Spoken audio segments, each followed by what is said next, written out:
Hi friends, నమస్తే. నేను మీ దీప్తిని. Welcome to Dhanusha food. ఈరోజు ఓ చక్కటి రెసిపీతో మీ ముందున్నాను. అదేంటంటే 3 రోజులైన నిల్వుండే ఇన్స్టెంట్గా అయిపోయే బంగాళదుంప నిల్వ పచ్చడి. ఇది 3 రోజుల పాటు నిల్వ ఉంటుంది. ఇప్పుడు ఎలా చేయాలో చూద్దాం.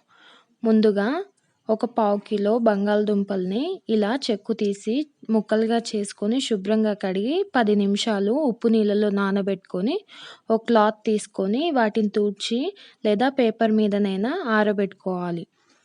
అందులో ఉన్న తడి అంతా పోయే వరకు ఆరబెట్టుకుంటే సరిపోతుంది. ఇప్పుడు స్టవ్ పైన ఒక కడాయి పెట్టుకొని కడాయిలో 2 టేబుల్ స్పూన్ల ఆవాలు, 1 టేబుల్ స్పూన్ మెంతులు వేసుకొని వీటిని దోరగా మీడియం ఫ్లేమ్లో ఫ్రై చేసుకోవాలి. ఇక్కడ 1 టేబుల్ స్పూన్ జీలకర్ర కూడా యాడ్ చేసుకోవచ్చు. నా దగ్గర ఆల్రెడీ ఉంది అని నేను ఇక్కడ యాడ్ చేయలేదు. చూడండి, కలర్ చేంజ్ అయ్యాక ప్లేట్లో తీసుకొని అవి చల్లారాక మిక్సీ జార్లో వేసుకొని ఇలా పౌడర్ లాగా చేసుకొని పక్కన పెట్టుకోవాలి. ఇప్పుడు అదే కడాయిలో స్టవ్ మీద పెట్టుకొని కొంచెం డీప్ ఫ్రైకి సరిపడా ఆయిల్ వేసుకొని మనం ఆరబెట్టుకున్న ఈ బంగాళదుంప ముక్కల్ని వేసుకొని మీడియం ఫ్లేమ్లో అవి గోల్డెన్ బ్రౌన్ వచ్చే వరకు ఫ్రై చేసుకోవాలి. ఇలా కలర్ మారాక మనం ఒక ప్లేట్లో తీసుకొని పక్కన పెట్టుకోవాలి. అదేవిధంగా మిగిలిన బంగాళదుంపల్ని కూడా వేసుకొని ఫ్రై చేసుకొని ఒక ప్లేట్లోకి ఉంచుకోవాలి. అదే కడాయిలో కొద్దిగా ఆయిల్ పక్కన పెట్టుకొని పోపు పెట్టుకోవాలి.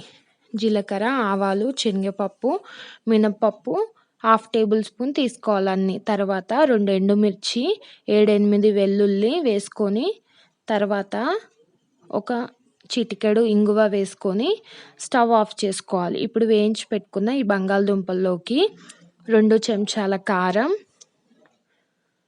1 చెంచా ఉప్పు, వేయించి పౌడర్ చేసుకున్న ఆవాలు, మెంతుల పొడి, ధనియాల పొడి 1 టేబుల్ స్పూన్, 1 టేబుల్ స్పూన్ జీలకర్ర పొడి, 1 నిమ్మకాయ రసం. మనం పులుపుకు తగ్గట్టు ఇక్కడ నిమ్మకాయ రసం అనేది యాడ్ చేసుకొని వీటన్నిటిని బాగా మిక్స్ చేసుకోవాలి. ఇలా చేతితో మిక్స్ చేసుకుంటే ముక్కలకు మసాలా అనేది బాగా పడుతుంది. ఇలా బాగా కలిసేలాగా మొత్తం కలుపుకోవాలి. తర్వాత పోపు మిశ్రమాన్ని ఇందులోకి వేసి మరోసారి కలుపుకొని సర్వింగ్ బౌల్లోకి తీసుకోవాలి. అంతేనండి, రుచికరమైన బంగాళదుంప పచ్చడి రెడీ అయిపోతుంది. ఇది ఎవరైనా తినొచ్చు, చాలా రుచిగా ఉంటుంది. ఓసారి ట్రై చేయండి.